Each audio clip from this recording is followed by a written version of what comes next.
బెల్లంతో చేసే పాయసం విరగకుండా పర్ఫెక్ట్ టిప్స్‌తో చెప్తాను. ట్రై చేయండి మీరు కూడా.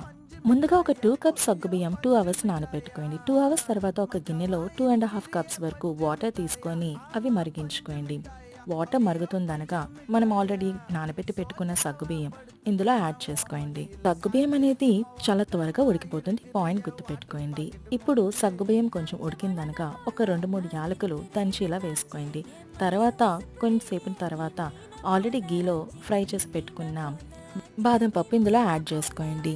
ఇప్పుడు కొంచెం చల్లారిన తర్వాతే మనం 1 కప్ వరకు తురిమిన బెల్లం యాడ్ చేసుకుందాం. కొంచెం చల్లారడం అనేది చాలా ఇంపార్టెంట్ స్టెప్. లేకపోతే తర్వాత పాలనేవి విరిగిపోతాయి.